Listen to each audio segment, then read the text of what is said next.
Your money में आपका स्वागत है। मैं हूं कविता खत्रिया। योर मनी में हमारी कोशिश होती है वो हर जानकारी आप तक पहुंचाने की जो आपके फाइनेंशियल सिक्योरिटी से जुड़ी है। आज हमारा फोकस है म्यूचुअल फंड्स पर और सवालों के जवाब देंगे रुंगटा सिक्योरिटीज के CFP हर्षवर्धन रुंगटा। हर्ष, आपका स्वागत है।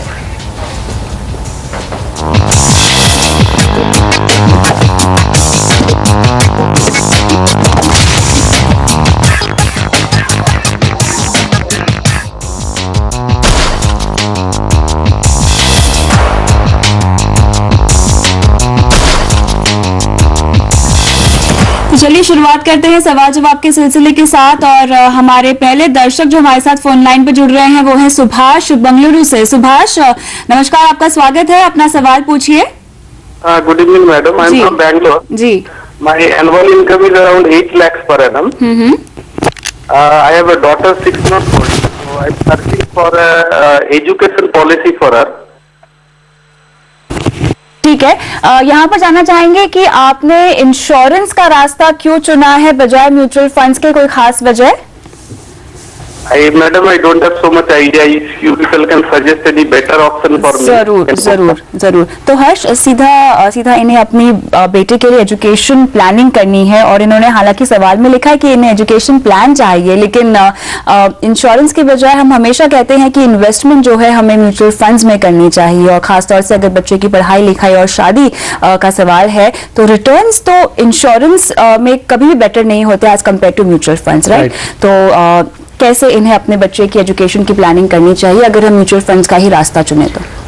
वेल सुभाष जी, पहली बात कि अपने इन्हें मैं आपको कंपैरिजन के तौर पे बता दूं, हमने ये डिस्कस कर लिया है कि इन्वेस्टमेंट्स के तौर पे अगर आप म्यूचुअल फंड में या इक्विटीज में निवेश करते हैं तो वो आपके लिए ज्यादा बेहतर विकल्प होगा, क्योंकि लॉन्ग टर्म में equity as an asset class आपको जो रिटर्न देंगे वो इंश्योरेंस प्रोडक्ट्स नहीं दे पाएंगे।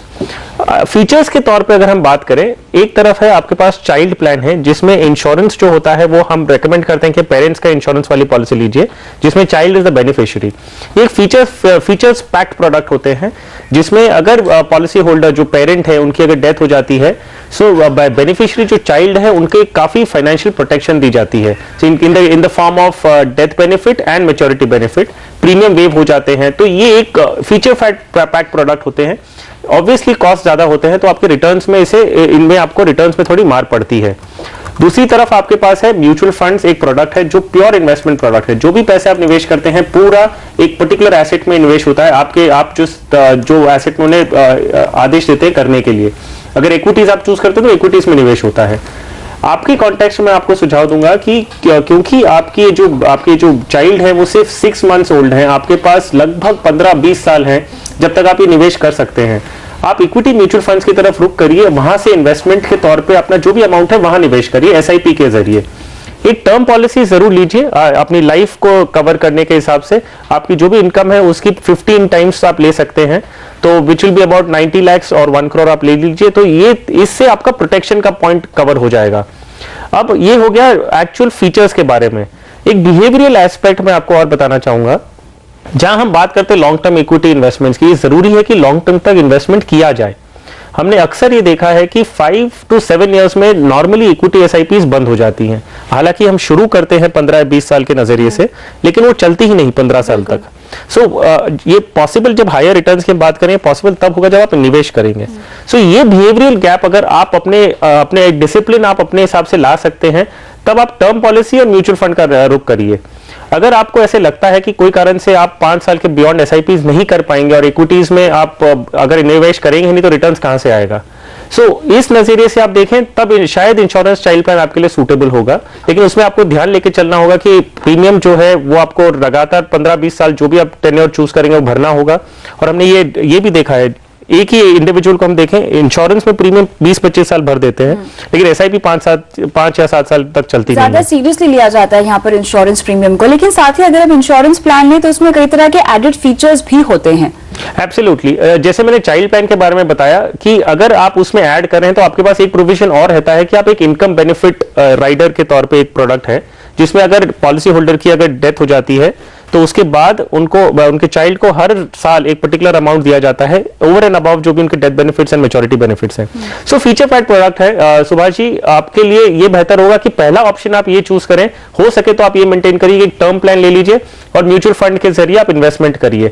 अगर आपको ये डिसिप्लिन ऐसे लगता है कि आप नहीं कर पाएंगे या आपको दूसरे फीचर्स ज्यादा अच्छे लग रहे चाइल्ड प्लान में, तब आप उसकी तरह रुक करिए। लेकिन आप पहला ऑप्शन अगर लेंगे और अगर निरंतर इन्वेस्टमेंट करते रहेंगे, आपके लिए ज्यादा बेहतर होगा। और रिटर्न के लिहाज से भी म्यूचुअल फंड्स में निवेश करना ज्यादा समझदारी की बात है यहाँ पर। तो उम्मीद करते हैं कि आपको अपने सवाल का जवाब मिल गया होगा। सुभाष जी, बढ़ते हैं अगले सवाल की ओर। यहाँ पे पलाश हमारे साथ फोन लाइन पे है। नमस्कार पलाश, कहाँ से हैं आप और आपका सवाल क्या है? मैं कोलकाता से हूँ जी, सवाल पूछिए। हाँ, मैं म्यूचुअल फंड में नया निवेश करना चाहता हूँ। तो मुझे थोड़ा ये जानना है कि मैं 3 फंड में पैसा डालना चाहता हूँ 1000 पर मंथ, तो मैं कहाँ निवेश करूँ? ठीक है, तो मैं ये जानना चाहता हूँ कि कहाँ मैं निवेश करने से मेरा रिटर्न बेहतर होगी। कितने साल का नजरिया है आपका और कोई खास गोल है आपका जिसके लिए आप ये निवेश करना चाहते हैं?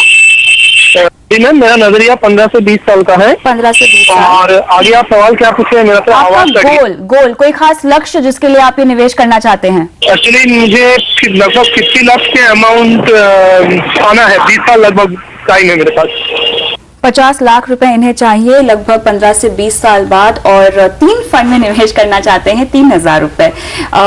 फ्रेश इन्वेस्टर हैं और बहुत अच्छी बात है, इन्होंने निवेश करने के बारे में सोचा है। लेकिन यहाँ पे आपको लगता है कि 3 फंड में निवेश करना जरूरी है या ये 3000 रुपए किसी एक ही फंड में लगा सकते हैं?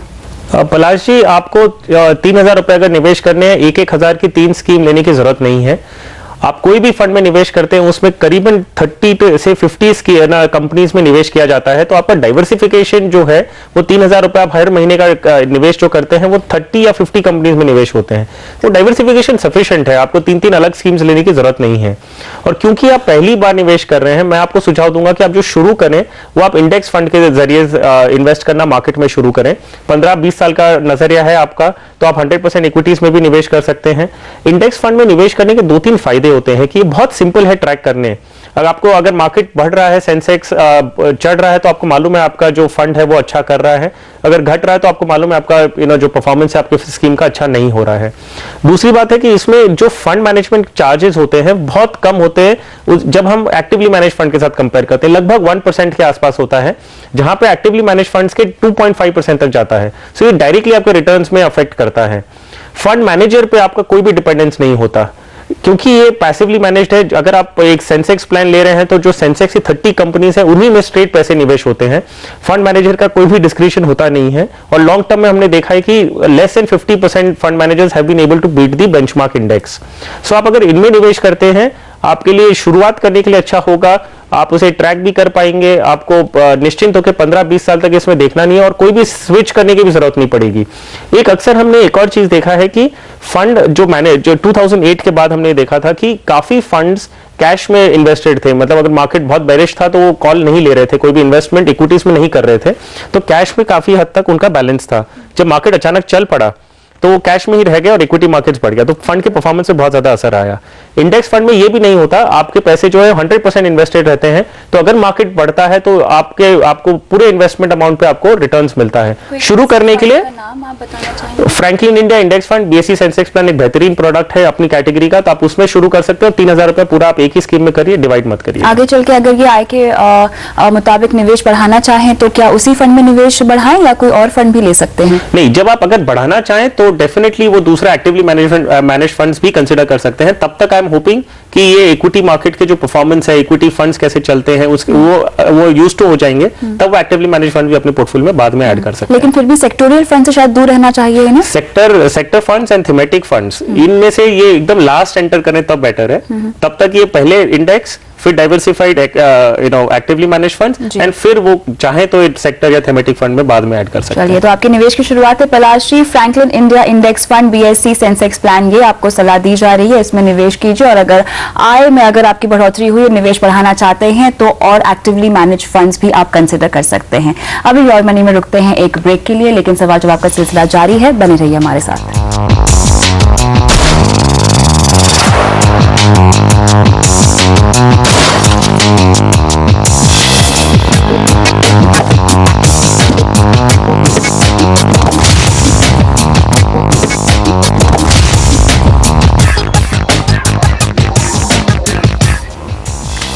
योर मनी में आपका फिर से स्वागत है। आज हमारा फोकस है म्यूचुअल फंड्स पर। सवालों के जवाब दे रहे हैं हर्षवर्धन रुंगटा।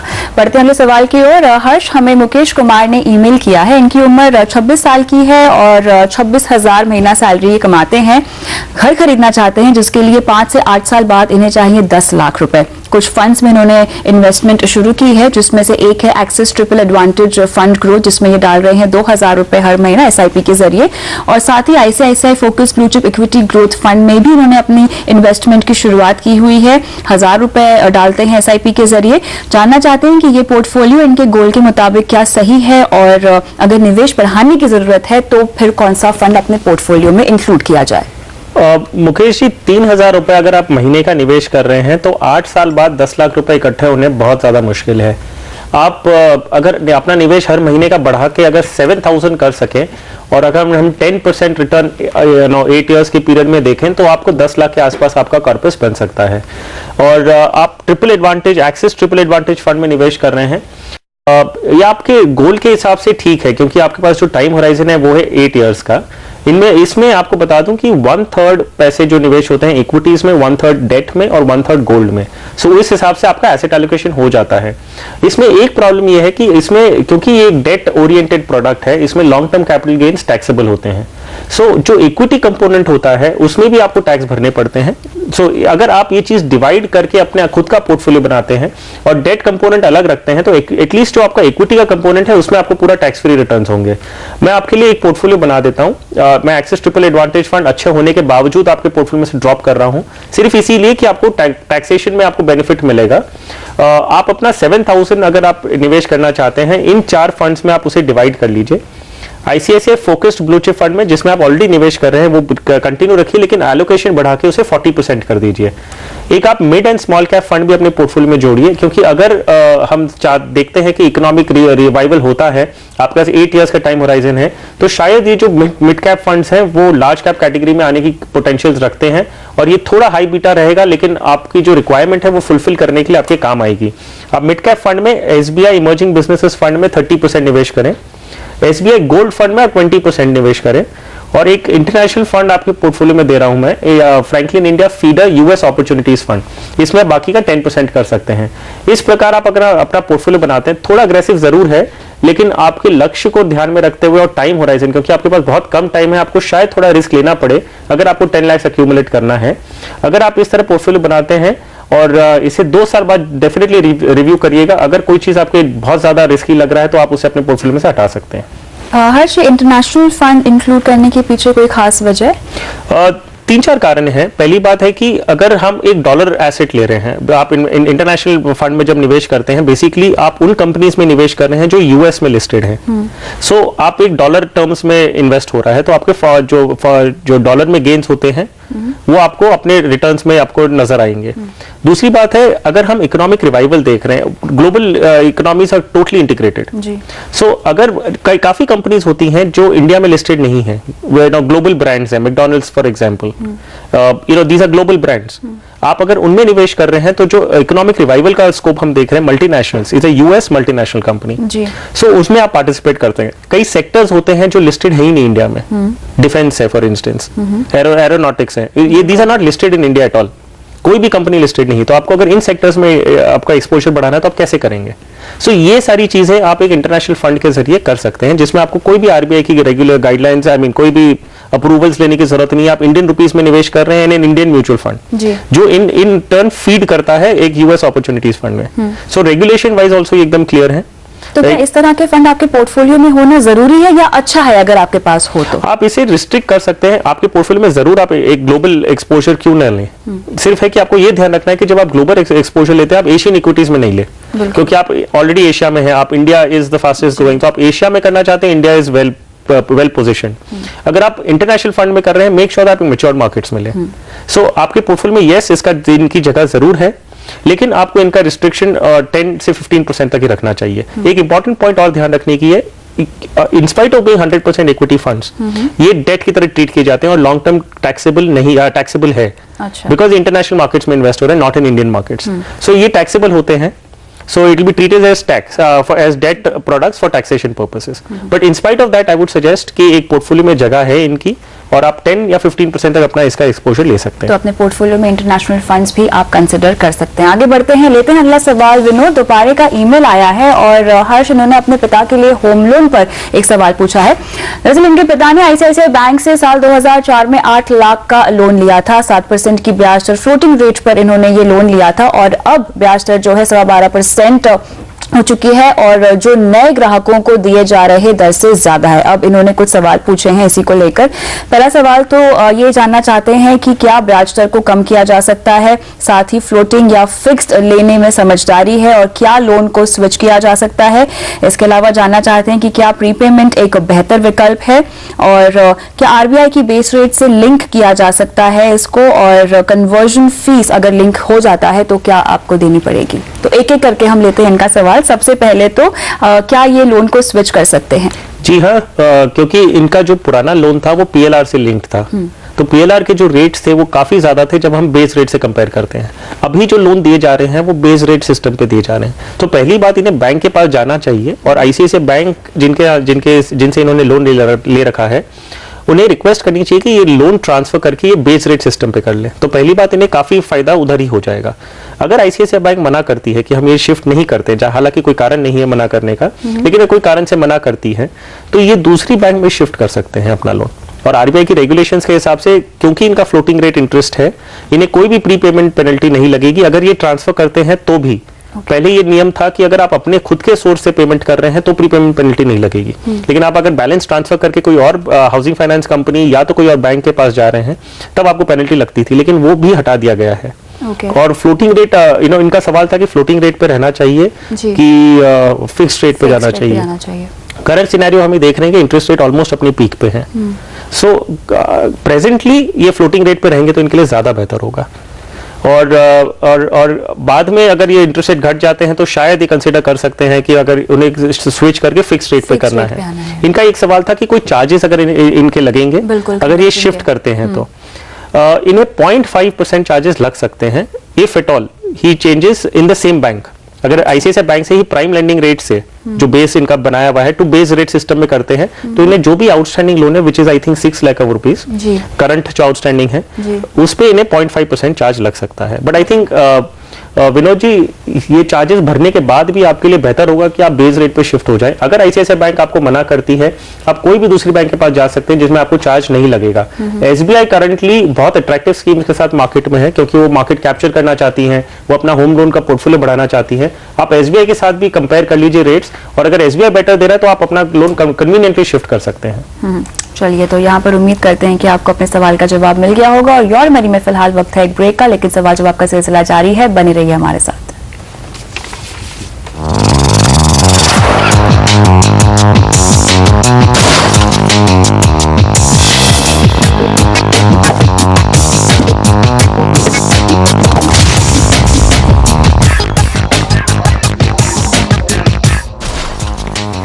योर मनी में आपका फिर से स्वागत है। आज हमारा फोकस है म्यूचुअल फंड्स पर। सवालों के जवाब दे रहे हैं हर्षवर्धन रुंगटा। लेते हैं अगले दर्शक का सवाल। राजन हमारे साथ फोन लाइन पर है। नमस्कार राजन, सवाल पूछिए।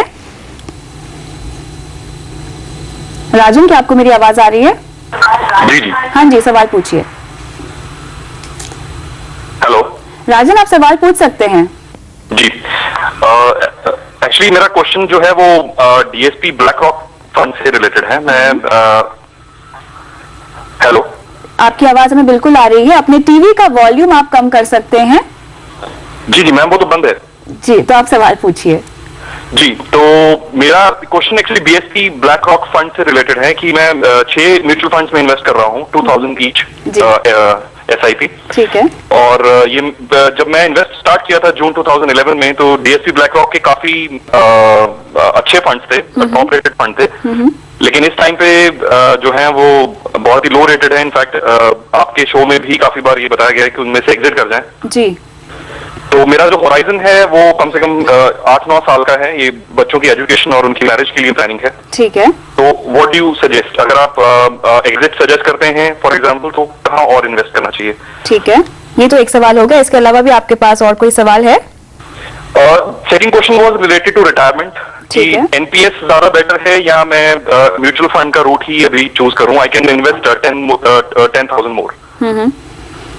ठीक है, तो यहाँ पर देते हैं आपके सभी सवालों का जवाब। सबसे पहले तो डीएसपी अवार्ड जो इनका फंड है उसको लेकर हर्ष आप क्या सजेस्ट करना चाहेंगे? मेरे ख्याल से बाजार में उतार चढ़ाव के चलते इन फंड की परफॉर्मेंसेस थोड़ी सी ऊपर नीचे हुई होंगी, लेकिन क्या आप निकलने की सलाह देंगे इनसे? राजन जी, पहली बात कि आप जो स्कीम्स में निवेश कर रहे हैं वो फंडामेंटली साउंड है। आप कोई भी एक्टिवली मैनेज फंड में अगर निवेश करते हैं तो उसमें आप समझ के चलना होगा कि वो काफी हद तक फंड मैनेजर पर डिपेंडेंट होता है।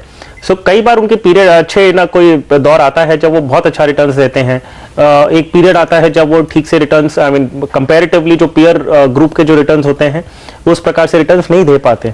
लेकिन ये सब एक एक्टिवली मैनेज फंड का एक हिस्सा है और आपको उसको ध्यान में रखते हुए चलना होगा। आप सिर्फ एक चीज ध्यान में रखिए, फंडामेंटल्स जो स्कीम के हैं, ऑब्जेक्टिव्स हैं, वो साउंड हैं, तो आप इसमें बने रह सकते हैं और कंटिन्यू रखिए। एक दो साइकिल्स और देखिए कि एक साइकिल आपको अभी जब ये बुल रन मिलेगा तो उनका परफॉर्मेंस उस समय कैसा रहा था, तो उसके बाद आप डिसीजन लेंगे, आपके लिए बेहतर होगा। आपका रिटायरमेंट रिलेटेड जो क्वेश्चन था, अगर आप 10,000 रुपए हर महीने का इक्विटीज में निवेश करते हैं और 14% से हम अगर देखें 22 साल बाद आप करीबन 1 करोड़ 70 लाख एक्यूमुलेट कर पाएंगे। आपका लक्ष्य है 3 करोड़ का, उसके लिए आपको बढ़ा के अमाउंट 17,000 हर महीने की करनी होंगी, तब आप अपना लक्ष्य अटेन कर पाएंगे। आपने एनपीएस के बारे में पूछा था, बहुत ही ब्रीफ में मैं आपको बता दूं, एनपीएस जो है और एक पेंशन पॉलिसीज जो होती हैं उनके बेसिक फीचर्स क्या होते हैं। आप 22 साल तक आप पैसे उसमें निवेश कर रहे हैं, रिटायरमेंट की एज जो होती है वो 60 है, तब आपको एक लमसम अमाउंट निकालने मिलेगा और उसके बाद जो है 1/3 आपको पेंशन की पॉलिसी में निकालने मिलेगा, 60% आपको एनपीएस में निकालने मिलेगा। बाकी का पैसा जो है वो एक इंश्योरेंस कंपनी अपने पास रखती है और उस पर आपको एन्युटी या पेंशन बोल के देती रहती है। लेकिन क्या यहाँ पे ये म्यूचुअल फंड के जरिए भी अपनी रिटायरमेंट प्लानिंग नहीं कर सकते बिना किसी रिस्ट्रिक्शन? एब्सोल्युटली, यही चीज वो अगर स्टेप बाय स्टेप ना खुद बनाना चाहे तो पॉसिबल है। अगर 22 ईयर्स तक वो खुद निवेश करे, उसके बाद जो कॉर्पस बनता है वो या कोई भी टैक्स फ्री बॉन्ड्स या एनसीडीज हैं या फिक्स डिपॉजिट्स में अगर निवेश करते हैं, इंटरेस्ट उनको हर रेगुलरली मिलते रहेगा, which is equivalent to pension या एन्युटी। सो अगर आप अपना पैसे की जो लिक्विडिटी और पूरा कंट्रोल अपने खुद चाहते हैं तो आप अपना पेंशन प्लान खुद बना सकते हैं म्यूचुअल फंड्स के जरिए। जी, तो यहाँ पर रिटायरमेंट के लिए आपको अपना निवेश बढ़ाने की जरूरत है और जहां तक डीएसपीबीआर फंड की बात है, इनमें आप बने रहिए। मार्केट में उतार चढ़ाव की वजह से ये फंड परफॉर्म नहीं कर रहे थे, लेकिन फिलहाल इनको अपने पोर्टफोलियो में जरूर रखें। उम्मीद करते हैं कि आपको अपने सवाल का जवाब मिल गया होगा। हर्ष, बहुत बहुत शुक्रिया तमाम सवालों का जवाब आज देने के लिए। योर मनी में इतना ही, लेकिन आप बने रहिए सीएनबीसी आवाज के साथ। नमस्कार।